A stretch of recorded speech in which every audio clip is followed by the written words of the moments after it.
সাঁকরাইলের ধুলোগড়ে আলমারি খুলে নগদ 11 লক্ষ টাকা এবং প্রায় 4 লক্ষ টাকার সোনার গয়না নিয়ে চম্পট দিল চোরেরা। গভীর রাতে সাঁকরাইলের ধুলোগড়ে দুঃসাহসিক চুরির ঘটনা। চোরেরা আলমারি খুলে নগদ 11 লক্ষ টাকা এবং প্রায় 4 লাখ টাকার সোনার গহনা নিয়ে চম্পট দেয়। গোটা ঘটনার তদন্ত শুরু করেছে সাঁকরাইল থানার পুলিশ। পুলিশ সূত্রে খবর, সাঁকরাইল থানার অন্তর্গত ধুলাগড় হাজী সাহেব পাড়ায় জরির দোকানের মালিক মির্জান সেপাই থাকেন। গতকাল রাতে আবহাওয়া গরম থাকার কারণে সপরিবারে মির্জান যে ঘরে এসি মেশিন লাগিয়ে আছে সেই ঘরে ঘুমোতে যান। পাশের ঘরের আলমারিতে ছেলে এবং মেয়ের বিয়ের জন্য যাবতীয় টাকা সোনার গয়না ছিল। গতকাল গভীর রাতে চোরেরা ছাদ টপকে বাড়িতে ঢোকে, এরপরে ছোট জানালা ভেঙে পাশের ঘরে ঢুকে আলমারির চাবি খুঁজে বের করে চোরেরা। আলমারি খুলে 11 লক্ষ টাকা নগদ এবং 4 লক্ষ টাকার সোনার গহনা নিয়ে চম্পট দেয়। যেভাবে চোরেরা আলমারির চাবি খুঁজে বের করে সেই দেখেই পুলিশের অনুমান চোরেরা মির্জানের পরিচিত হতে পারে। আজ সকালে যখন পরিবারের লোকদের গোটা ঘটনাটি নজরে আসে, তারা ধুলাগড় পুলিশ ফাঁড়িতে অভিযোগ দায়ের করেন। ঘটনাস্থলে ছুটে আসে সাঁকরাইল থানার পুলিশ।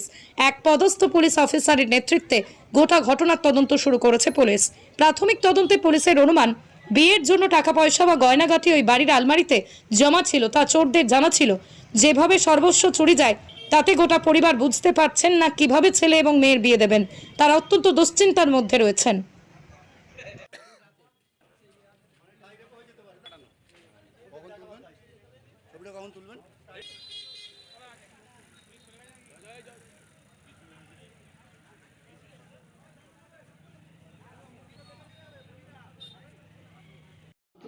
হ্যাঁ, প্রতিদিনের মতো নয়। গতকালও রাত 11টায় খাওয়া দাওয়া করে আমি 12টায় শুই। ওই ঘরটাতেই রেগুলার আমি শুই, কিন্তু প্রচণ্ড গরম থাকার কারণে পাশের ঘরে একটা এসি থাকায় ওই ঘরে ঢুকি। তা ওইখান থেকে আমার আলমারিটা খোলা ফেলা, ওইখান থেকে একটা সাইডে একটা জানলার পজিশন আছে, ওরা মোটামুটি সেইটাকে ফলো রাখতো। চোর দূরের কেউ নেই, একদম আশেপাশের চোর। আর আমার মানে ছেলে মেয়ের বিয়ের কথাবার্তা ফাইনাল প্রায়, সেই বিয়ের জন্য আমি মোটামুটি প্রস্তুতি নিচ্ছিলাম। সেই টাকা গয়না সমস্ত টোটালি চলে গেছে। কত টাকা? প্রায় ধরুন না 11-12 হয়ে যাবে ক্যাশ টাকা। 11-12 কি? হ্যাঁ, 11-12 লাখ টাকা। আর গয়না? গয়না 3টে গয়না অনেক দিন আগে কিনেছিলাম, খেয়াল নেই, 3টে গয়না ছিল। সব মিলিয়ে ধরুন না 3টে গয়না, ধরুন না 2.5 ভরির মতো 3টে গয়না। 3টে গয়না ছিল। আর 15 অবশ্যই হয়ে যাবে, তো 15 হয়ে যাবে, 15 হয়ে যাবে, 15 হয়ে যাবে। 15 লক্ষ টাকা। হ্যাঁ, 15 হয়ে যাবে। বিয়ে দেবেন কি করে? আমি তো আর কোনো রাস্তা নেই, তো আর আমি তো ঘর ইনকমপ্লিট করে রেখেছি ছেলে মেয়েদের বিয়ে দেবো বলে। মানে আমার ছেলে মেয়ের বিয়ের প্রায় কথা ফাইনাল হয়ে গেছে আমার। সর্বস্ব লুট করে নিয়ে গেছে। হ্যাঁ, সর্বস্ব লুট করে নিয়ে গেছে। পুলিশ প্রশাসনকে অনুরোধ করেছি, বলেছি আমাদের পাশেই ফাঁড়ি আছে ধুলাগড়, এইখানে পাশেই ফাঁড়ি আছে, ওনাদেরকে বলেছি, ওনারাও ইনকোয়ারি করে গেছেন। দেখা যাক ওনারা কতদূর কী করতে পারেন। কখন এসেছিল, কীভাবে হয়েছে এটা?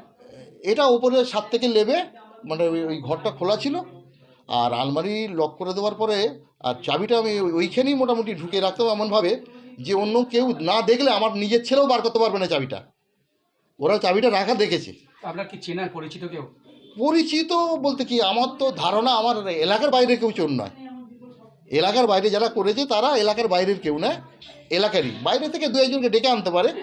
বিয়ে কিভাবে দেবে? বিয়ে আর তো কোনো রাস্তা নেই, এবারে তো চাঁদা তুলতে হবে, আর উপায় কী আছে?